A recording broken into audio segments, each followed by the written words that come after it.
कभी किसी से इश्क हुआ? चेहरे की रंगत सबसे ये कह रही है। हर्षा रेशारिया को कभी किसी से इश्क हुआ? Next question. हाँ या ना बता दीजिए, मैं नाम नहीं पूछने जा रहा हूँ। Next question. कई बार सवाल का जवाब ना देना भी हाँ माना जाता है, तो मैं ये समझूं? ठीक है। शादी उसी से करेंगे जिससे प्यार किया था? आप बहुत ज्यादा पर्सनल क्वेश्चन कर रहे हो। मैं अगर ये बोलूंगी आज 30 की एज में कि मेरी लाइफ में कभी कोई नहीं रहा है, तो ये बहुत बड़ा झूठ होगा। ठीक है, तो कोई था, चला गया, अब मैं अपनी लाइफ पे फोकस कर रही हूँ। आप बताएं कि आप हैं क्या? हर्षा रेशारिया मीन स्पॉट। एक सुंदरी भगवा गणवेश में रथ पे सवार क्या हो गई, लगा सनातन खतरे में आ गया। छाती पे सांप लूटना। तो क्यों लूट गए? आपकी सुंदरता से सांप क्यों लूट गए भाई? तो सिर्फ मुझे टारगेट किया जा रहा है, ये मुझे बहुत ज्यादा वियर्ड लग रहा है। सबसे सुंदर थी आप शायद इसलिए। May be. तो हर्षा रेशारिया ने भी आपदा में अवसर निकाला, नहीं, मुझे पॉपुलर हो गई, करोड़ों करोड़ों व्यूज आ गए। जितना अच्छा हुआ उतना बुरा भी हुआ। मेरी मेंटल कंडीशन क्या हुई ये सिर्फ मुझे पता है। कोई आपको सनातन की राखी सावंत बता रहा है? मेरी सच्चाई मेरे महादेव को पता है। पटांग कमेंट्स आते हैं, वो यंग जनरेशन है जिनको उनके पेरेंट्स ने मोबाइल दिलवा दिया, डेली का डेटा कहाँ खत्म करेंगे। एक महिला के बारे में जितनी निकृष्ट बातें की जा सकती हैं, आपके शरीर को लेकर, आपकी काया को लेकर, आपके अंग प्रत्यंगों को लेकर, जिस तरीके से भौंडी टिप्पणी, ओछी टिप्पणियां की गई, आपके साथ इंटरकोर्स करने जैसी बातें लोगों ने लिखी हुई हैं। इंसान वही देखता है जो उसे देखना होता है। कभी रोई अकेले में? बहुत, मैं बहुत रोई।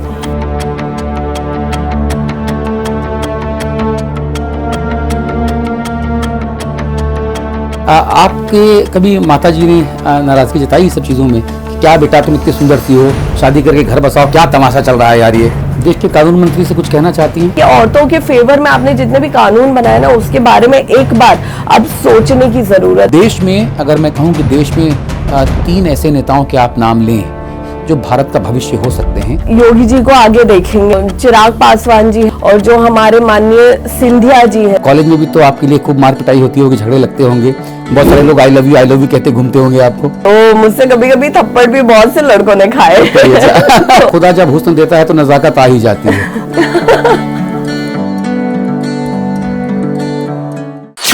नमस्कार, आप सभी का बहुत बहुत स्वागत। आपके साथ मैं अतुल अग्रवाल हूं और इस वक्त हमारे साथ हर्षा रेशारिया जी मौजूद हैं। आज मैं समझना चाहता हूं कि महाकुंभ में जो सुर्खियां बटोर कर ले गई एक सुंदरी, वो है क्या? हर्षा जी, हिंदी खबर पे स्वागत। धन्यवाद। आज एक खुलासा इंटरव्यू होने जा रहा है जो करोड़ों दर्शक देश और देश के बाहर आपको बहुत पसंद करते हैं। मैं चाहता हूं उनके लिए आप बताएं कि आप हैं क्या? हर्षा रेशारिया मीन स्पॉट क्या? देखिए, हर्षा रेशारिया एक नॉर्मल सी इंसान है जो जिसकी एक फैमिली भी है और जो अपने काम को साइड में करके अब वो धर्म के लिए काम करना चाहती है।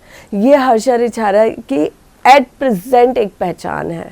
लेकिन हर्षा रेशारिया तो विवादों में घिरी रही हैं। एकदम से लगा कि हाहाकार मच गया। एक सुंदरी भगवा गणवेश में एक महामंडलेश्वर आचार्य स्वामी कैलाशानंद जी महाराज के रथ पे सवार क्या हो गई, लगा सनातन खतरे में आ गया। किस तरीके से बयान दिए गए, जिसको मतलब कहते हैं कलेजे में सांप लौटना। आप बुंदेलखंडी हैं, मैं भी वहीं का हूं। छाती पे सांप लौटना। तो क्यों लूट गए? आपकी सुंदरता से सांप क्यों लूट गए भाई? देखिए, ये तो वही सब बता सकते हैं कि ऐसा क्या हुआ है और क्यों हुआ है, क्योंकि इसकी खबर मुझे भी बहुत बाद में पता चली है कि ऐसा भी कुछ हो गया है, जो मुझे समझ में ही नहीं आया कि इसका क्या रीज़न हो सकता था। कि मैं एक नॉर्मल इंसान, और जिस वक्त मैं शाही रथ पे थी या मैं पेशवाई में थी, तो मेरे साथ और भी बहुत लोग थे जो ग्रस्त थे और जो गुरदीक्षित थे, तो वो सब भी बैठे हुए थे, भगवा शॉल ओढ़े हुए थे। तो सिर्फ मेरे लिए लाइक पॉइंट आउट करना, वो मुझे नहीं लगता कि सही था। नहीं तो आपको लगता है कि महामंडलेश्वर स्वामी कैलाशानंद जी महाराज जो आपके गुरु हैं, उनके रथ पे भगवा गणवेश में जाना सही था? वो जो भगवा रंग का शॉल था वो हमें आश्रम से दिया गया था, और सिर्फ मुझे नहीं दिया गया था, वो सारे ही श्रद्धालुओं को, सारे ही भक्तों को दिया गया था कि आपको ये ओढ़ के रथ पे बैठना है। तो जो चीज़ हमें दी गई है वो हम वैसा करके बैठे हुए हैं, तो इसमें इतनी क्या आपत्तिजनक बात है। और ये सिर्फ हमारे अखाड़े के नहीं, आप नॉर्मली और भी अखाड़े के देखेंगे तो उसमें जितने भी भक्त, जितने भी अखाड़े से जुड़े बच्चे हैं, परिवार है, वो सब बैठे हुए हैं। मतलब सिर्फ मेरी बात नहीं है, यहाँ पे सब बैठे हुए हैं, तो सिर्फ मुझे टारगेट किया जा रहा है, ये मुझे बहुत ज़्यादा वियर्ड लग रहा है। सबसे सुंदर थी आप शायद इसलिए, मे बी। तो कहते हैं ना ब्लेसिंग्स इन डिस्गाइज, है ना, कि जब कुछ बहुत बुरा होता है तो उसमें आपदा में अवसर निकाल लिया जाता है। मोदी जी कहते हैं आपदा में अवसर, तो हर्षा रिशारिया ने भी आपदा में अवसर निकाला, नहीं मुझे पॉपुलर हो गई, करोड़ों करोड़ों व्यूज आ गए। नहीं, बहुत व्यूज आए, बहुत ज़्यादा चीज़ें हुई, और लेकिन उसके साथ साथ नेगेटिव चीज़ें भी उतनी ही ज़्यादा चली, जिससे मैं बहुत ज़्यादा डिस्टर्ब भी हुई।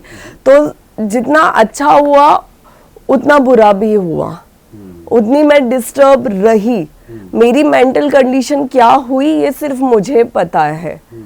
तो सबको ये लग रहा है कि अरे ये तो फेमस हो गई है, लेकिन वो जो पॉपुलैरिटी थी, वो जो वायरल होने वाली चीज़ थी, वो अपने साथ कितना नेगेटिव चीज़ें मेरी लाइफ में लेके आई, ये सिर्फ मैंने फेस किया। जैसे कि बहुत सारा अभी भी आप देखोगे सोशल मीडिया पे बहुत ज़्यादा ट्रोल किया जा रहा है कि ये साध्वी है तो ये ऐसे क्यों है, जबकि मैं बार बार क्लियर कर रही हूँ कि मैं साध्वी नहीं हूँ। मैंने कहीं नहीं बोला कि मैं साध्वी हूँ, जस्ट बिकॉज कुछ इन्फ्लुएंसर व्लॉगर्स ने अपने टीआरपी के लिए वीडियो डाल दिया, उस पर लिख दिया विश्व की सबसे सुंदर साध्वी, तो उन्होंने वो अपने लिए किया। मैंने अभी तक वो वीडियोस पोस्ट भी नहीं किए हैं। तो वहां से वो बातें स्टार्ट हुई साध्वी की, और उसके बाद लोगों ने सवाल उठाना, कुछ संतों ने सवाल उठाने चालू किए कि अरे वो साध्वी हैं तो वो ऐसा नहीं कर सकती, वो साध्वी है तो उन्हें ऐसा नहीं करना चाहिए। और मैं बार बार मीडिया के माध्यम से ये क्लियर कर रही हूँ कि भाई मैं साध्वी नहीं हूँ। मैं क्लियर बोलती हूँ कि मैं साध्वी बनने लायक अभी हूँ भी नहीं, ठीक है, क्योंकि साध्वी बनने के लिए जो तपस्या, जो त्याग, जो संस्कार करने होते हैं वो मेरा कुछ भी नहीं हुआ है। मैंने नॉर्मल एक गृहस्थ इंसान की तरह अपने गुरुजी से गुरु दीक्षा ली हुई है, मंत्र दीक्षा ली हुई है, मैं मंत्रों का जाप करती हूँ, मैं पूजा पाठ करती हूँ। तो अगर मैं साध्वी हूँ ही नहीं तो फिर मुझ पे सवाल उठने ही नहीं चाहिए ना। तो साध्वी नहीं है तो साध्वी वाले जो मानदंड हैं वो आपके ऊपर नहीं आयातित होते, ये मतलब? बिल्कुल। लेकिन जब आप साध्वी का रूप धरती हैं, है ना, आप आपके बाल तो भी माशाल्लाह बड़े खूबसूरत से हैं, हाँ, लेकिन जब आप जटाएं लगा लेती हैं लगता है कि आप अच्छा लगाई हुई हैं आपने, ये हेयर एक्सटेंशन है, क्या है ये बाल जैसे हम लोग जमाने में वो महिलाएं जूड़ा या चोटी लगाती थी, तो ये वैसे ही कुछ है कि ये असली है? ये नहीं, असली तो देखिए, असली इतने लंबे करने में ना एक इंसान को आधी जिंदगी चली जाती है। अच्छा, ठीक है। और जो बहुत बड़े बड़े तपस्वी होते हैं, संत होते हैं, उनके जो असली बनते हैं वो उनके सालों में बनते हैं, 10, 15, 20 साल में बनते हैं। इतने जो मेरे हैं ये ओरिजिनल है, इतने जो है वो मेरे एक्सटेंशन है। जो वैसे सारे बाल आगे करिए ना, मैं चाहता हूँ कि लोग देखें कि क्या है मामला। हाँ, ये देखिए, अब आप ऐसा रूप रखेंगी अगर और एक भगवा पहन लेंगी, तो त्रिपुंड लगा लेंगी, तो कोई भी पहली नज़र में आपको विश्व की सबसे सुंदर जो साध्वी ही कहेगा। देखिए, अगर मैं सच बताऊं, बीइंग अ सनातनी, बीइंग अ हिंदू, हम अगर इस बारे में बात करें तो आप ये सोचिए कि अगर सिर्फ जटा ऐसी रखने से, भगवा पहनने से और त्रिपुंड लगाने से आप किसी को साध्वी या सन्यासी या साधु बोल देंगे तो ऐसे किसी भी धर्म के लोग उठ के आ जाएंगे, वो यही सब कर लेंगे और आप यही समझ लेंगे कि भाई ये तो साधु या सन्यासी है या साध्वी है। लेकिन मुझे लगता है कि इस तरह से लोगों को जज नहीं करना चाहिए। हाँ, मेरे साथ ये चीज़ हुई है। अभी ये जो जटा वाली चीज़ है, इनको हम ड्रेडलॉक्स बोलते हैं, और ये ड्रेडलॉक्स। अच्छा, मैं पहली बार सुन रहा हूँ। हाँ। तो ये जो ड्रेडलॉक्स है, मेरे गंदा हो गया, सॉरी ये जो ड्रेडलॉक्स है ये अभी मोस्टली सिटीज में, चाहे उत्तराखंड हो, चाहे हिमाचल हो, पंजाब हो, राजस्थान हो, मध्य प्रदेश हो, इनफैक्ट यूपी में प्रयागराज में एक बहुत ही सुंदर किन्नर आई हुई हैं जिनका नाम अलीजा है, वो लोगों के ड्रेडलॉक्स बना रही है। उन्होंने काफी साधु संतों के वहां रहते हुए ड्रेडलॉक्स बनाए हुए हैं, ठीक है। वो वीडियोस आपको पूरे सोशल मीडिया पे मिल जाएगा। अभी आपने अंग्रेजी में एक नाम लिया, क्या नाम था? ड्रेडलॉक्स। अच्छा, तो वो कैसे करती हैं और क्यों करती हैं? देखिए अभी ना पहले के टाइम में क्या होता था कि जो महान तपस्वी होते थे वो जाके हिमालय में तपस्या कर रहे हैं, अपने शरीर का या बालों का वो नहीं सुध रहती थी, वो सिर्फ तपस्या पे ध्यान देते थे, तो उस टाइम पे बाल वहीं के वहीं घूम के और वो जटाएं बन जाती थी। लेकिन आज के टाइम में साधु संतों में ये चलता है कि भाई अगर जटा नहीं है तो वो ज्यादा बड़ा तपस्वी नहीं है, ज्यादा बड़ा साधु संत नहीं है। तो उस टाइम पे अब वो जो जटाओं वाला हो गया जिनको हम ड्रेडलॉक्स बोलते हैं, तो अब ये इतने साधु संत करवा रहे, इतने साधु संत, मतलब साधु संतों के साथ साथ ये नॉर्मल जो यंगस्टर्स हैं वो भी करवा रहे हैं, ठीक है। तो उसमें भी वेरिएशंस बहुत सारे आ गए हैं। जैसे मैंने ये करवाए, ये नीचे के ओपन वाले करवाए हैं, जो नॉर्मली होते हैं वो नीचे तक पूरे लॉक होते हैं, तो उसमें भी वेरिएशंस हैं। तो सब करवा रहे, जब साधु संत करवा सकते हैं, अगर हमारा मन है तो हम भी करवा सकते हैं। तो अगर आप सवाल उठा रहे हैं कि ये नकली चटाई क्यों लगवाई है, तो आपको सवाल फिर सब पे उठाना चाहिए। आपको सवाल फिर उन लोगों पे भी उठाना चाहिए जो संत समाज के होके नकली जटाएं लगवा रहे हैं। तो आप फिर सब पे उठाओ या फिर किसी पे सवाल मत उठाओ। तो आप ऐसे दो चार महामंडलेश्वरों के और साधु संतों के, स्वामियों के, शंकराचार्य जी को ऐसा जानती हैं क्या जिन्होंने ये नकली जटाएं लगाई हुई हैं? क्योंकि तो मुझे पहली बार पता लगा है। नाम किसी के याद नहीं है मैंने, लेकिन हाँ मैंने वीडियोस वगैरह सब देखे हुए हैं उनके। तो आप ये कह रहे हैं कि बहुत सारे कुंभ में ऐसे बहुत सारे साधु दिखे आपको, आचार्य महामंडलेश्वर दिखे, जो इन नकली जटाओं का इस्तेमाल करके और अपने आप को बड़ा और महान साधु दिखाने का प्रयास करते हैं जी।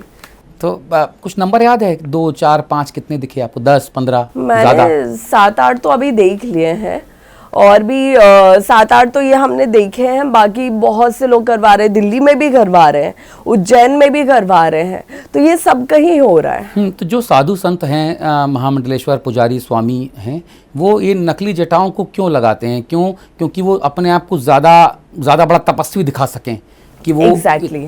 इतना तपस्या कर रहे हैं कि देखो उनको सुध नहीं है और उनके बाल जटाओं के रूप में आ गए।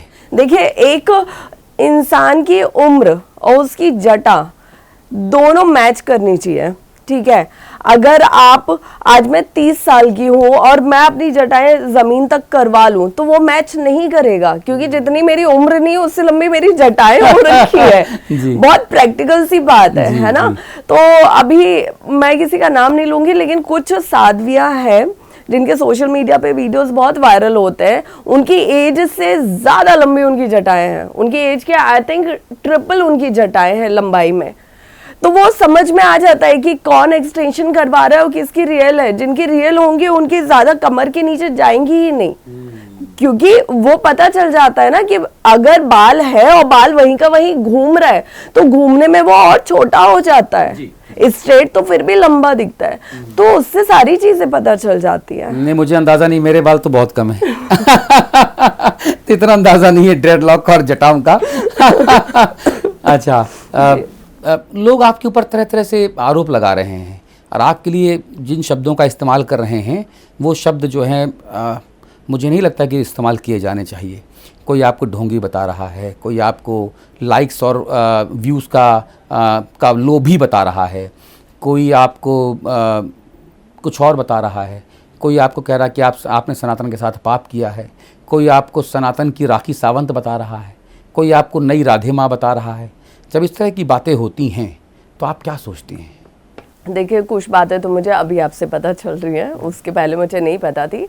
लेकिन पहली चीज़ मुझे लगता है कि कोई भी इंसान जो धर्म को अच्छे से समझता है ना, वो किसी के लिए बुरे शब्दों का इस्तेमाल कर ही नहीं सकता। ठीक बात है। जो ईश्वर को बहुत ज़्यादा मानता है, जो धर्म को बहुत ज़्यादा मानता है ना, वो किसी को बिना मतलब बुरा नहीं बोलेगा।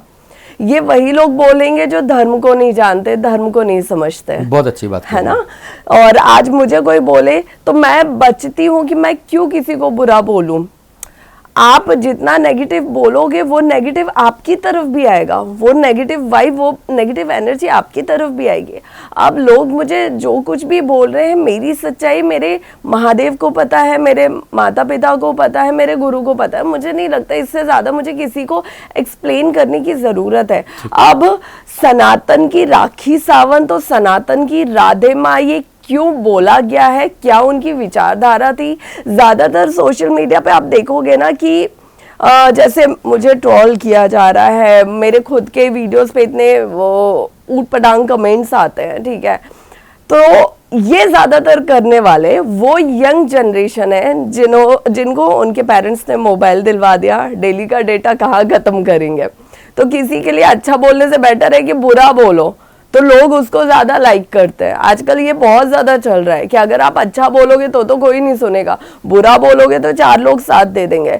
तो वो बुरा बोलने का ऐसा कल्चर बना लिया है ना लोगों ने कि लोग ये इंसानियत भूल रहे हैं, बिल्कुल भूल रहे हैं। मैंने कुछ वीडियोस ऐसे तक देखे हैं, मैं लिटरली उस दिन रोई हूं कि कोई इंसान इस हद तक कैसे गिर सकता है कि लोग मेरे नाम पे बोल रहे हैं कि अरे देखो ये, मतलब मेरी प्लेट में पिज्जा रखा हुआ क्लियर दिख रहा है, उसके बाद बोल रहे हैं कि अरे देखो ये तो चिकन खा रही है। मैं वो इंसान कि अगर मुझे किसी के घर में अंडा दिख जाए, मैं उस घर में नहीं पानी पीती हूँ कि नहीं मैं नहीं पी सकती आपके घर का पानी। और आप किसी इंसान को बिना जाने बिना समझे इतना बुरा, आपके अंदर की इंसानियत कहाँ गई है।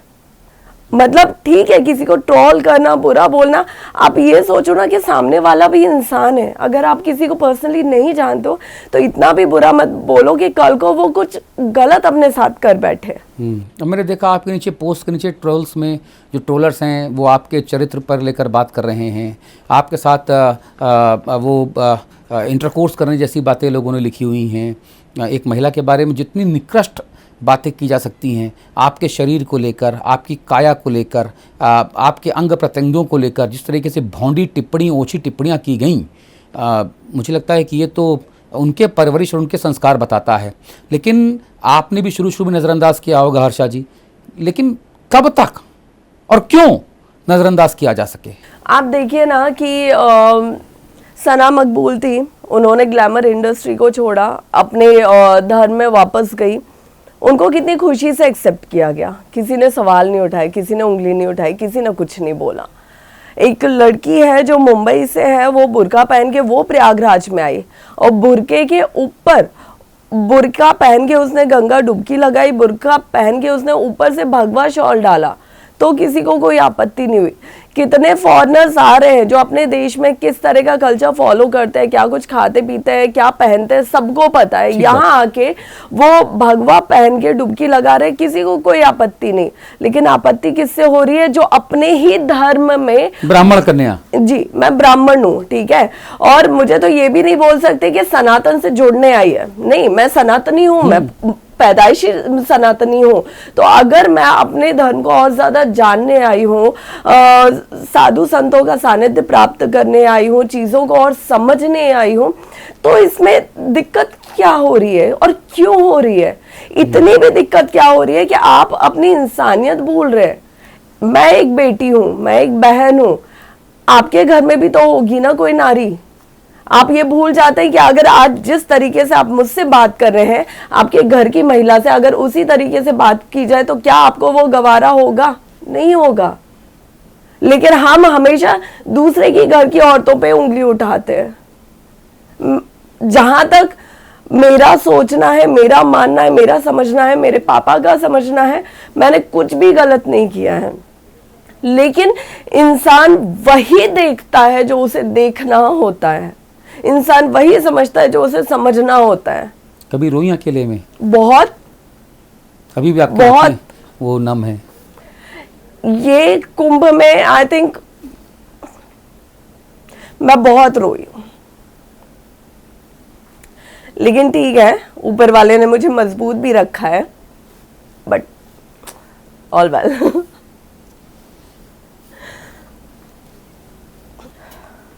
I need tissue.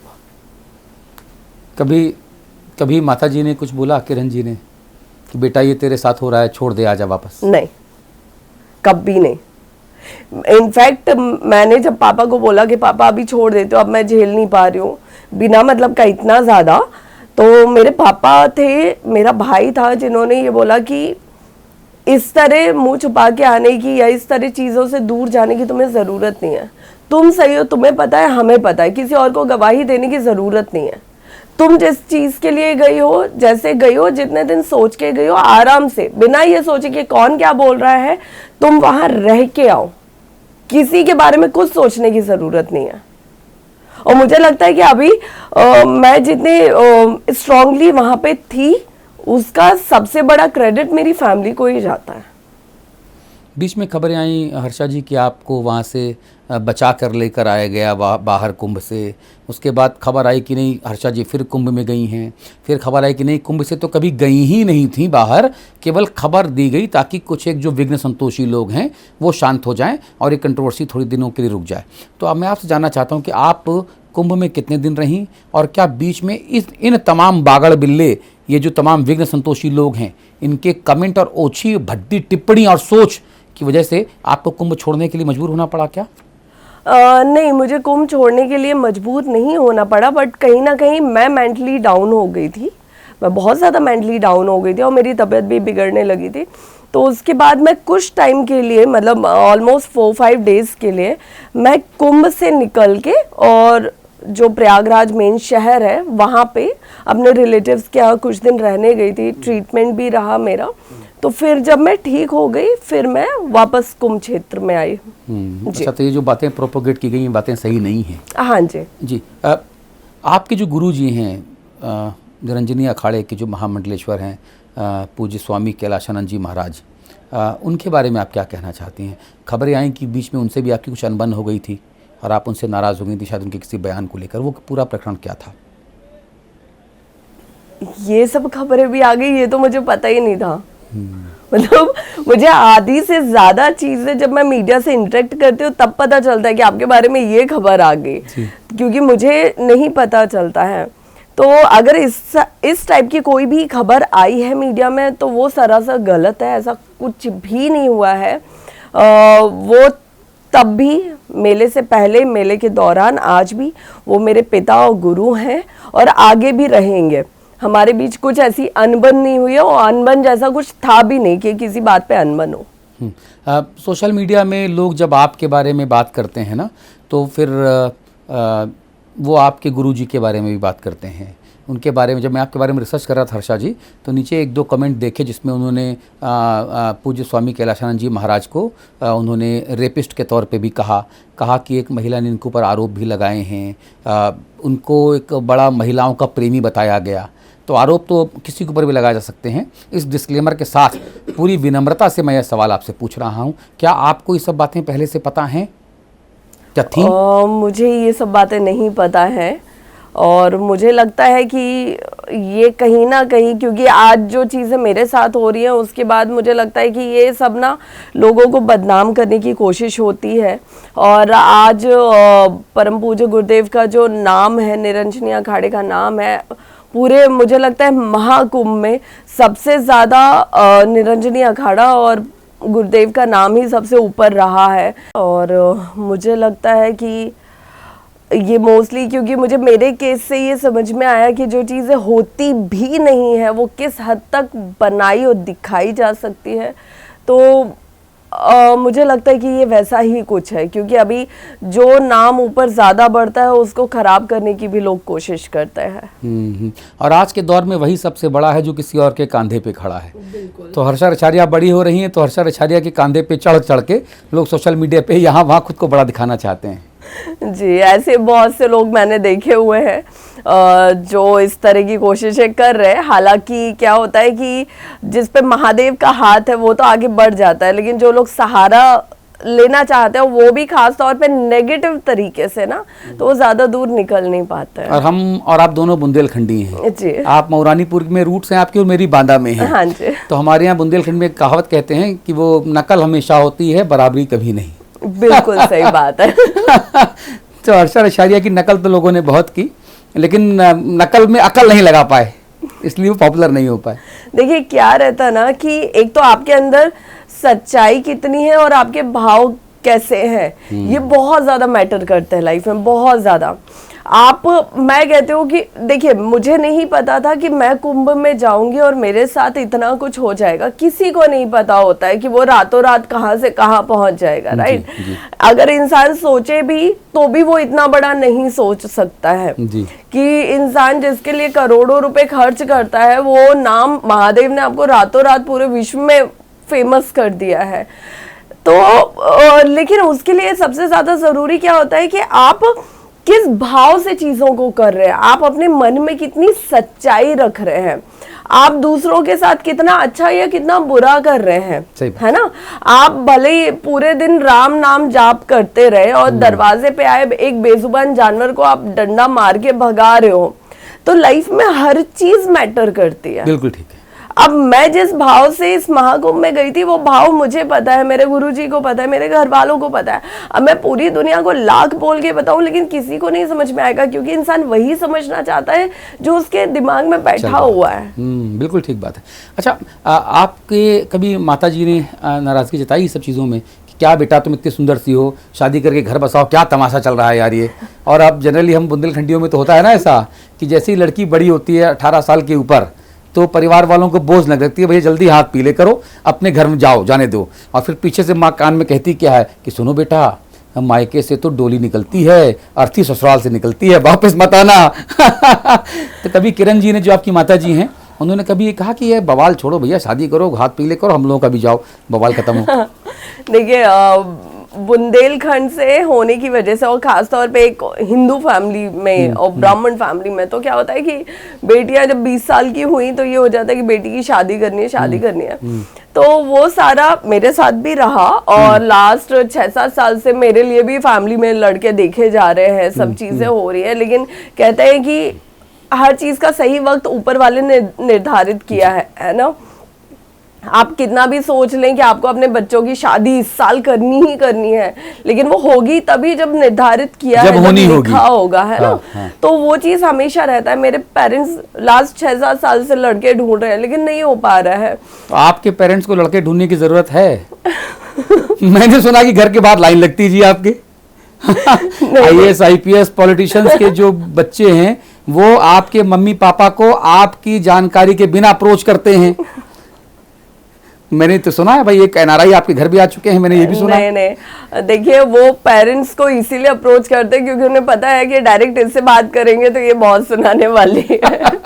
क्योंकि मुझे जब मैं काम कर रही थी तब मुझे काम की पड़ी थी, और आज मैं जब धर्म के लिए आगे बढ़ना चाहती हूँ तो मुझे उस रास्ते पे चलने का दिख रहा है कि आगे मैं कैसे बढ़ सकती हूँ, लोगों को कैसे जोड़ सकती हूँ, युवाओं को कैसे उनको मोड़ के डाइवर्ट करके इस रास्ते पे ला सकती हूँ। तो मेरे दिमाग में रात दिन वो चलता रहता है। तो ऐसे में मुझे शादी का ख्याल आता ही नहीं है कि शादी भी करनी चाहिए या कुछ भी। लेकिन वही है कि आने वाले टाइम में जब महादेव ने जो चीज़ लिखी होगी मेरे लिए, शादी करना लिखा होगा तो शादी हो जाएगी, और शादी नहीं करना, सिर्फ धर्म के लिए आगे बढ़ना लिखा होगा तो मेरा वो भी होगा। लेकिन जो भी होगा वो धर्म से जुड़ के ही होगा। जी, आपके एजुकेशन के बारे में बताइए ना, कहाँ से पढ़ाई किया आपने, क्या पढ़ाई की है? मैंने भोपाल से ग्रेजुएशन किया था, BBA किया हुआ था, और उसके बाद फिर मैं टोटल एंकरिंग और एक्टिंग में ही रही थी। क्योंकि मैंने फेसबुक में देखा उसमें था एंकर हर्षा रशारिया M की, और बहुत सारे मैंने आपके वीडियोस देखे, बहुत सारी फ़ोटोज़ देखी जिसमें आप बहुत छोटे छोटे कपड़े, जिससे आप मैंने तो अपने एक दोस्तों से पूछा भी ऑफिस में कि बेटा इस कपड़े को क्या कहते हैं, इसमें पेट दिखता है, तो बोले इसको क्रॉप टॉप कहते हैं। हमारे तो बहनें नहीं पहनती थी, हम तो गांव के लोग हैं। तो बोला बेटा ये क्या है, तो उसने कहा जी ये तो मिनी स्कर्ट है। दूसरी बोले नहीं ये माइक्रो स्कर्ट है। हम कहा बेटा स्कर्ट है ना, हम स्कर्ट बता देंगे हर्षा जी को। तो आपको हमने फोटोज देखे जिसमें आपने क्रॉप टॉप पहना हुआ है, जिसमें आपने मिनी स्कर्ट या मिनी माइक्रो स्कर्ट पहनी हुई है। आपने यहाँ पे साइड में नीचे पैर में पिंडली में एक टैटू बनवाया हुआ है, वो भी मैंने बहुत ध्यान से देखा। तो मैं समझना चाह रहा हूँ जब इतना हाई प्रोफाइल आपका एक फैशन स्टेटमेंट है, इतनी बढ़िया अपीयरेंस है, तो कॉलेज में भी तो आपके लिए खूब मार पिटाई होती होगी, झगड़े लगते होंगे, बहुत सारे लोग आई लव यू कहते घूमते होंगे आपको। नहीं मैं ना हमेशा गुस्से की थोड़ी तेज रही हूँ लड़कों के लिए। नहीं, वो कहते हैं ना कि जब खुदा जब हुस्न देता है तो नजाकत आ ही जाती है। लोग ऐसा कहते हैं। मेरे अंदर नजाकत नहीं थी, मेरे अंदर गुस्सा था। मुझे लड़कों से बात करना पसंद नहीं था, तो मुझसे कभी कभी थप्पड़ भी बहुत से लड़कों ने खाए। तो इसलिए जो भी बात तो कोई नहीं करता था, देखते भी थे तो दूर से देख के और चले जाते थे। तो मेरे साथ हमेशा लाइफ में वैसे ही रहा है, तो मैं उस चीज में बहुत लकी रही हूँ कि लड़कों ने मुझे परेशान नहीं किया। प्रपोज वगैरह किया होगा, वो आप स्कूटी या साइकिल से जाती होंगी तो पीछे पीछे जाते होंगे लोग आपके। हमारे यहाँ कहते हैं 2 लेने जा रहा है 4 छोड़ने जा रहे हैं। वो भी होता है ना कि नजरों से घर तक छोड़ना। हाँ। तो उसका भी एक टाइम था, वो सब भी हुआ। लेकिन क्योंकि मेरे पापा उस टाइम पे बहुत स्ट्रिक्ट थे, और मेरा भाई भले ही वो मुझसे छोटा था, लेकिन बॉडी बिल्डर है भाई आपका, कपिल। मुझे लेके वो बहुत ज्यादा पॉजिटिव। कपिल नाम है ना उसका। हाँ, देखा उसके डोले शोले हैं भाई। मुझे लगता है जब बहन सुंदर होती है तो भाई डोले बना ही लेते हैं। नहीं, उसका मुझे लगता है लड़कों की ना अपने आप कभी कभी हाइट बढ़ जाती है। 10th तक वो मुझसे छोटी हाइट का था, 11th में एकदम से वो मुझसे लंबा हो गया। तो ये सब ऊपर वाले का है, और अच्छी खासी हाइट पर्सनैलिटी है उसकी, सब है। और वो मुझे लेके बहुत ज्यादा पॉजिटिव है कि मुझे कैसे आगे बढ़ना है, या मुझे कुछ बुरा तो नहीं लग रहा है, या कोई मुझे कुछ बोल तो नहीं रहा है। वो मुझे लेके बहुत ज्यादा सोचता है। कभी किसी से इश्क हुआ? हर्षा रेशारिया को कभी किसी से इश्क हुआ? Next question. हाँ या ना बता दिए, मैं नाम नहीं पूछने जा रहा हूँ। Next question. कई बार सवाल का जवाब ना देना भी हाँ माना जाता है, तो मैं ये समझूं? यस। ठीक है। शादी उसी से करेंगे जिससे प्यार किया था? आप बहुत ज्यादा पर्सनल क्वेश्चन कर रहे हो। नहीं, आप जवाब में नहीं, शादी वादी का मेरा देखिए, मैं अगर ये बोलूंगी आज 30 की एज में कि मेरी लाइफ में कभी कोई नहीं रहा है, तो ये बहुत बड़ा झूठ होगा। ठीक है, तो कोई था, चला गया, अब मैं अपनी लाइफ पे फोकस कर रही हूँ। अब कोई और नहीं आएगा? पता नहीं। सही बात है, महादेव जाने। क्योंकि आपकी माता जी का एक श्रीमती किरण रेशारिया जी का एक बयान आया जिसमें उन्होंने कहा कि मेरे जीते जी मैं अपनी बेटी हर्षा को तो साध्वी नहीं बनने दूंगी और मैं अगले महीने शादी करवा दूंगी उसकी। नहीं, देखिए मेरे मम्मी पापा ऐसे रहे हैं कि अगर उनको पता चलता था कि खानदान में भी किसी की बेटी ने संन्यास ले लिया है या उस रास्ते पे चल रहे हैं, तो उनको बड़ा दुख होता था कि बताओ, बच्चे जो पेरेंट्स के लिए जिगर का टुकड़ा होते हैं वो संन्यास ले ले, कोई पेरेंट्स कैसे उसको एक्सेप्ट कर सकते हैं? उनको तो कितना रोना आएगा। तो जो दूसरों के बच्चों को नहीं सुन सकते, वो खुद के बच्चे का कैसे एक्सेप्ट करेंगे? हालांकि ये मैंने कहीं बोला भी नहीं कि मैं संन्यास ले रही हूँ या मैं संन्यास ले चुकी हूँ, मैंने कहीं नहीं बोला। तो जब उनसे क्या होता है कि आप मुझसे जो सवाल कर रहे हैं उसको सुन के मैंने क्या रिप्लाई किया, राइट?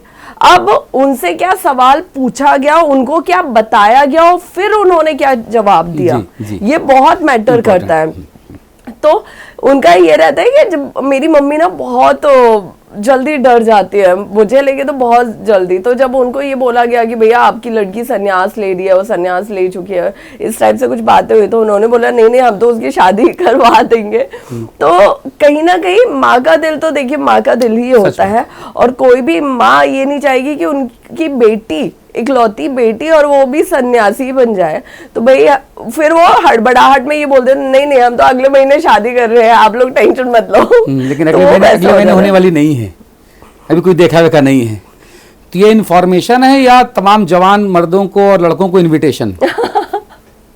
ये दोनों ही नहीं है, लेकिन ये कहीं ना कहीं सच्चाई बताना है और गलत न्यूज को खारिज करना है। आपके परिवार में जो चाची, दादी, भाभी, तमाम बुआएं, मौसियाँ, अपन के यहाँ तो बंगलादेश में बहुत लंबे लंबे परिवार होते हैं ना, तो वो फ़ोन नहीं करती काय बिन्नू जो का चल रहा हो तुम्हारे बारे में है, जो हमारे साथ फोटो खिंचा लो, काय बिटिया आ जाओ तो फोटो खिंच जाए, तो ऐसे फ़ोन नहीं आते आपके पास? मेरे चाचा जी आए हुए थे, अभी लास्ट जो शाही स्नान हुआ उसमें मेरे चाचा जी आए हुए थे मेरे पास प्रयाग में, और पापा आए हुए थे। तो चाचा बहुत खुश थे कि जो है जैसा है बहुत अच्छा है, और हमें तुम पे गर्व है, हम बहुत खुश है। कुछ रिलेटिव्स क्या होते हैं कि 50 में से ना 2-4 ऐसे होते ही हैं जिनको दिक्कत होती है, जो आग में घी डालते हैं। हाँ, खासतौर पर जीजा और फूफा। वो कभी खुश हो ही नहीं सकते। उनका प्रॉब्लम ही है कि वो कभी खुश नहीं हो सकते। वो अगर आप खुश हैं तो वो कोशिश करेंगे कि ये पिन मारा क्यों खुश जाए, है, पिन मारा है ना? जाए, हाँ, हाँ। तो वो कुछ रिलेटिव्स मुझे लगता है हर खानदान में ही होते हैं, लेकिन हमें उन पे फोकस करना चाहिए जो हमारे साथ खड़े हुए हैं। जी, जी। ये बहुत ज्यादा मैटर करता है। आने वाले 5 साल में हर्षा रचारिया खुद को कहाँ देखती हैं और कैसे? आने वाले 5 सालों में देखिए, अभी मैं कुंभ से बाहर आई हूँ और मैं बिल्कुल एक विचारधारा के साथ आई हूँ कि मुझे अब क्योंकि मेरा एक एनजीओ है और मुझे उससे जुड़ के अब ज़्यादा से ज़्यादा ये कोशिशें करनी है कि समाज में एक जो नारी सशक्तिकरण की हम बात करते हैं, हालांकि हम मेट्रो सिटीज में देखें तो वहां पे नारी सशक्तिकरण का मतलब ही अब अलग निकाला जा रहा है और बहुत गलत निकाला जा रहा है, लेकिन सही मायने में जो उसका मतलब है, सही मायने में जो उसका अर्थ है, हमें उसके लिए काम करना है।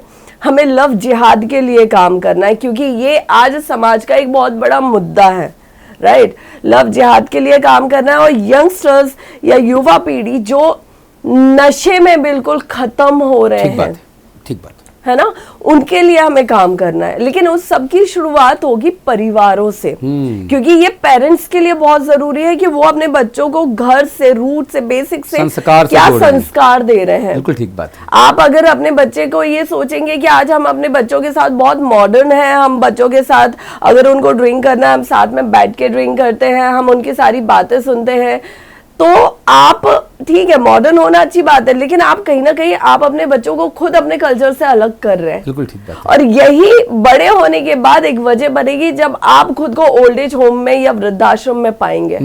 तो ये पेरेंट्स के लिए बहुत जरूरी है। तो हमें इन मुद्दों पे काम करना है। आने वाले 5 सालों में मैं खुद को देख रही हूँ कि मैं इसी तरीके से काम करके समाज में एक जागरूकता लाऊं। जी हर्षा जी, बहुत अच्छे विचार हैं आपके और मैं स्वागत करता हूं, तारीफ करता हूं आपके इन विचारों के लिए आपकी। आजकल देखा जा रहा है कि ज़्यादा शक्तियां देना, ज़्यादा अधिकार देना, वो समाज में जिसको भी मिलता है वो उनका दुरुपयोग करता है।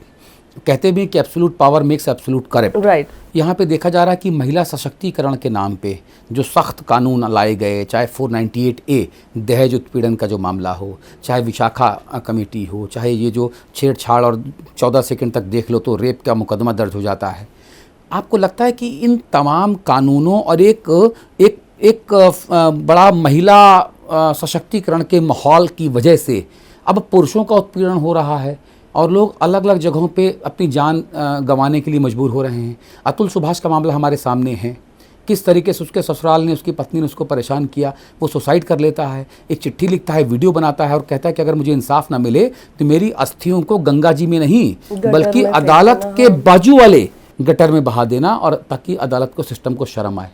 तो क्या आपको लगता है कि जो ज़्यादा ताकत मिल रही है सो कॉल्ड फेमिनिज्म के नाम पे, वो सही नहीं है? बिल्कुल सही नहीं है। और मैं सच बताऊं, मैं अभी जो दिन पे दिन मैं पुरुषों की हालत देख रही हूँ और खास तौर पे शादीशुदा आदमियों की, ठीक है, जो एक जहाँ पे एक आजकल क्या हो रहा है फीमेल्स के साथ ना, उनको लग रहा है कि शॉर्ट ड्रेसेस पहनना ठीक है, क्रॉप टॉप पहना, क्रॉप टॉप भी ठीक है, जो ओवर हमारा क्लीवेज दिखाना या माइक्रो पहनना ठीक है। और जब शादी हो जाती ना, शादी, मैं ये नहीं कहती हूँ कि शादी कोई बंधन है, लेकिन शादी जब हमारी होती है, चाहे आदमी हो चाहे औरत हो, एक मान मर्यादा कहीं ना कहीं हमें देखनी पड़ती है हर चीज में। तो आजकल शादी के बाद क्या हो रहा है कि हर किसी को ना फ्रीडम चाहिए कि भाई शादी हो गई वो ठीक है, लेकिन मैं अपनी फ्रीडम खत्म नहीं करूंगी। औरतों के क्या हो रहे हैं, लड़कियों के क्या हो रहा है कि मेल बेस्ट फ्रेंड्स हो रहे हैं, वो उन्हें उनके पति से अलग कर रहे हैं, वो उनके घर में फूट डाल रहे हैं। लड़कियों को ये समझ में नहीं आ रहा है कि जो हमारे मेल बेस्ट फ्रेंड्स हैं उनके साथ हम गैरों के साथ मिलके अपनी गृहस्थी कितनी चौपट कर रहे हैं, हम पार्टीज अटेंड कर रहे हैं। ये मुझे लगता है मेट्रो सिटीज में बहुत ज्यादा कल्चर चल रहा है, लेट नाइट पार्टीज का, शो ऑफ का, स्टैंडर्ड शो करने का, सारी चीजें। अब उसमें क्या हो रहा है कि आपका पति जो है ना वो उसका शिकार हो रहा है, इन लॉज शिकार हो रहे हैं, झूठे केसेस इतने ज्यादा बढ़ गए हैं महिलाओं की अभी, तरफ से। महिलाओं की तरफ से इतने ज्यादा बढ़ चुके हैं जिसकी कोई सीमा नहीं रही है। उसके बाद वो जैसे रहना चाहती है आप रहने दीजिए, वरना वो दहेज का केस लगा के आपको अंदर कर देंगी, अपने सो कॉल्ड बॉयफ्रेंड या किसी के साथ रहना स्टार्ट कर देंगी। फिर वो वहां की भी नहीं रह पाती है कि जो अपने पति के साथ ऐसा कर सकती है वो किसी का साथ क्या निभाएगी, राइट। फिर उसके साथ अभी अतुल सुभाष जी का जो केस है वो हम सबकी आंखों के सामने है। उन्होंने हिम्मत जुटाई है, लेकिन उन्होंने कहीं ना क्या बोलते हैं, मुझे लगता है कि उनको जान नहीं देनी चाहिए थी। जिस तरह उन्होंने वीडियो बनाया और वो वीडियो रातों रात वायरल हुआ, अगर वो जिंदा रह के वही वीडियो बनाते तो शायद समाज आता उनके सपोर्ट में, बहुत लोग आते उनके सपोर्ट में, क्योंकि उनके जाने से उनकी जिंदगी तो चली गई ना। उनके पेरेंट्स ने अपना बेटा तो खो दिया ना, वो बेटा लौट के नहीं आएगा। इसलिए जितने ऐसे मर्द हैं जिनके साथ ऐसा हो रहा है, अभी एक नया कल्चर और चल गया, आपने भी देखा होगा कि नया इसे कहते हैं कि हमारे देश में एक बिजनेस स्टार्ट हो गया है कि अगर लड़कियों को पैसे कमाना है तो शादी करो, शादी के बाद तुरंत डिवोर्स ले लो और डिवोर्स के बाद एलिमनी मनी की डिमांड कर लो। खबर आई अभी कहीं से कि एक पत्नी ने अपने पति को कुछ कहा, कुछ शौक पूरा करने की बात कही, तो उसको पत्नी ने आइडिया दिया कि अपनी तुम किडनी को बेच दो, इतने पैसे आ जाएंगे, फिर अपने घर बना लेंगे, ऐसा कुछ करेंगे। और बाद में पति ने अपनी पत्नी से प्यार करता तो उसने ऐसा ही किया, और जो उससे पैसे मिले लाखों रुपए, पत्नी उन पैसों को लेकर अपने प्रेमी के साथ भाग गई। एक खबर और आती है कि एक पति पत्नी दोनों गरीब थे, पति जो है वो पढ़ने लिखने वाला था, पत्नी ने कहा कि मैं पढ़ूंगी लिखूंगी, पति ने अपने पेट काट काट के अपनी चीज़ों को बेच बेच के उसको तैयारी करवाई। जब वो एग्ज़ाम क्रॉस करके ऑफिसर बन गई तो उसने उस पति को छोड़ दिया और किसी और उसके साथ चली गई। इस तरह की जो चीज़ें हैं, इन महिलाओं को आप क्या संदेश देना चाहती हैं? और ये तब जब भारत में महिला आयोग की तरह अब जो है पुरुष आयोग की मांग हो रही है। गाजियाबाद में एक संगठन है, वो अखिल भारतीय पत्नी पीड़िता संगठन उसका नाम है, और लाखों उसमें मेंबर हैं। तो ये तब जब हो रहा है जब महिलाओं के खिलाफ पुरुष लामबंद हो रहे हैं। तो उन महिलाओं को आप क्या संदेश देना चाहती हैं? देखिए, सबसे पहले तो मैं उन पतियों को संदेश दूंगी जिनके साथ ऐसा हो रहा है कि प्यार करना, रिश्ता निभाना अच्छी बात है, ईमानदारी से रिश्ता निभाना, लेकिन आंखों पे पट्टी मत बांधिए। अभी देखिए, ये जो किडनी बेचने वाला, ये न्यूज़ मैंने कल परसों पढ़ी है, किडनी बेचने वाला कि 10 लाख में किडनी बेच दिया और वो पैसे लेके अपने प्रेमी के साथ फरार। तो क्या पति की आंखों पे इतनी पट्टी बंधी हुई थी कि उसको ये नहीं नजर आ रहा था कि वो क्या कर रहा है, वो अपने शरीर को क्यों डैमेज कर रहा है, अपना ऑर्गन बेच के वो क्यों पैसे दे रहा है? क्या कोई काम इतना जरूरी था? वो उस पत्नी से पूछता कि आप मेरी किडनी बेचना इतना जरूरी है, हमें 10 लाख की इतनी जरूरत है, अरे कोई काम अभी नहीं हो रहा, हम बाद में कर लेंगे, कमा के कर लेंगे। पति क्यों इतने बेवकूफ बन रहे हैं? पत्नियां तो आजकल कर ही रही हैं, लेकिन पुरुषों को भी सोचना चाहिए। और जो महिलाएं इस तरीके से कर रही है, देखिए अभी जो उनके फेवर में जितने भी सेक्शंस आए हैं, जितनी भी धाराएं आई हैं महिलाओं के सपोर्ट में, फेवर में, उससे कहीं ना कहीं अब ना चीजें बहुत ज्यादा डिस्टर्बिंग डे बाय डे हमारे सामने आ रही हैं, जो बहुत ही ज्यादा गलत है। कहीं ना कहीं आगे चल के ये होगा कि जितने भी सेक्शंस बने हैं महिलाओं के फेवर में, वो सब मुझे लगता है कि खत्म करने की नौबत आ जाएगी। देश के कानून मंत्री से कुछ कहना चाहती हैं? देखिए, कानून मंत्री से तो मुझे लगता है कि अभी मैं उतने कुछ लायक नहीं हूं कि मैं किसी से भी कुछ कह पाऊं, लेकिन एक महिला के तौर पे, एक नॉर्मल इंसान के तौर पे, एक इंसानियत के तौर पे मैं ये जरूर कहना चाहूंगी कि जिस तरह औरतों ने अभी कानून को मजाक बना के रख दिया है, औरतों ने दूसरों के जीवन को जो तहस महस करके रख दिया है कानून के नाम पे, तो मुझे लगता है इससे अब जरूरत है कि औरतों के फेवर में आपने जितने भी कानून बनाया ना, उसके बारे में एक बार अब सोचने की जरूरत है, वरना पता नहीं हम कितने ऐसे परिवारों को उजड़ता देखेंगे और कितनी जिंदगियां जाता देखेंगे। मैं आपकी बात से सहमत हूँ, बहुत अच्छी बात आप कह रही हैं। और हमारे 19 करोड़ दर्शक जो 21 देशों में और भारत के भीतर आपको सुन रहे हैं हर्षा जी, वो कम से कम आपकी इस बात से संबद्ध होंगे। और आप सुंदर तो हैं, वो ब्यूटी विद द ब्रेन कहते हैं ना, तो आप जितनी खूबसूरत हैं आप उतनी खूबसूरत बातें कर रही हैं। तो ये हमारे इस इंटरव्यू का ये आउटकम है।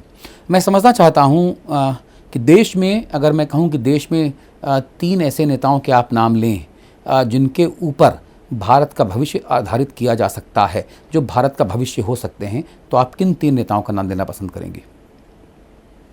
ये आपने मुझे बड़ा असमंजस में डाला हुआ है, क्योंकि मैं पॉलिटिक्स ज़्यादा नहीं देखती हूँ, बट मुझे लगता है जितना मैंने देखा और जाना है, थोड़ा बहुत ही, मैं ज़्यादा नहीं जानती हूँ, तो मुझे लगता है कि भारत के भविष्य में हम योगी जी को आगे देखेंगे, ठीक है, और जो चिराग पासवान जी हैं उनको हम आगे देखेंगे, और जो हमारे माननीय सिंधिया जी हैं, ज्योतिरादित्य सिंधिया जी, उनको हम आगे देखेंगे। जी। हर्षा रिशारिया फिल्म देखती हैं?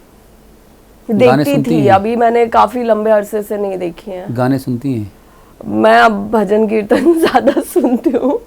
अच्छा, इस इंटरव्यू के आखिरी हिस्से में, हालांकि आपकी आवाज़ थोड़ी सी ख़राब है, मुझे लगता है कि शायद ठंड लग गई है आपको, तो ख्याल रखें खुद का। और इस इंटरव्यू के आखिरी हिस्से में अगर कोई भजन की 2 लाइन सुनाना चाहें, तो इस इंटरव्यू को उस आपकी उस मधुर संगीत और भजन के साथ इस इंटरव्यू को मैं ख़त्म करूँगा। देखिए, वैसे तो मैं एक बहुत ही वर्स्ट सिंगर हूँ, वर्स्ट, और अभी मेरी आवाज़ गई हुई है तो मैं और ज़्यादा वर्स्ट हो गई हूँ, बट आई जस्ट होप कि ये जो आपके दर्शक हैं, ये इसके बाद ऐसा ना हो कि मुझे कभी देखना और सुनना पसंद ना करें। जी। तो एक बहुत ही खूबसूरत भजन है जो हमेशा मैं याद रखती हूँ और हमेशा मैं सुनती रहती हूँ। रामा रामा रटते रटते बीती रे उमरिया, रामा रामा रटते रटते बीती रे उमरिया। मेरी आवाज़ गई है, तो ये भजन ना मुझे बहुत पॉजिटिव रखता है, बहुत ज़्यादा। बहुत बहुत धन्यवाद हिंदी खबर पर आने, हिंदी खबर से बात करने के लिए। और मेरी पूरी कोशिश थी हर्षा जी कि मैं इनसाइड आउट आपको खुद भी समझूं, अपने दर्शकों को समझा सकूं। शायद इस कोशिश में मैंने अगर कुछ कमी रह गई है तो क्षमा, और कोई ऐसी बात जो मैं आपसे ना पूछ पाया और आपको लगता है कि नहीं ये बताया जाना ज़रूरी है, तो कैमरा आपकी तरफ। नहीं, मुझे लगता है कि जितनी बारीकी से आप जो लोगों को बता सकते थे मेरे बारे में, आपने वो सारे सवाल रखे हैं और वो पहलू भी रखे हैं जो अभी तक किसी ने नहीं रखे थे। तो ओवरऑल मुझे लगता है कि आपने काफ़ी कुछ पूछा है मुझसे। जी, बहुत बहुत धन्यवाद। मैं शुभकामनाएं दूंगा आपको, आपके व्यक्तिगत जीवन के लिए। कोई आए कोई जाए, फ़र्क नहीं पड़ता। हमारे बुंदेलखंड में एक बात और कहते हैं कि आए तो वेलकम और गए तो भीड़ कम। ठीक है, तो जो गया उसके उस पर दुखी नहीं होना है, जो आया है उस आएगा, उसके स्वागत के लिए तैयार रहना है। और देश को आप जैसी पढ़ी लिखी, आप जैसी संस्कारी महिला और हम दोस्त, हमारी दोस्त से बहुत उम्मीदें हैं, और उम्मीद करूंगा कि आपकी जो उम्मीदें हैं और देश को जो आपसे उम्मीदें हैं, उन दोनों ही मोर्चों पे आप खरी उतरें, अटल रहें और अडिग रहें। बहुत बहुत धन्यवाद। बहुत धन्यवाद। हिंदी खबर पर खबरों का सिलसिला लगातार जारी है। नमस्कार।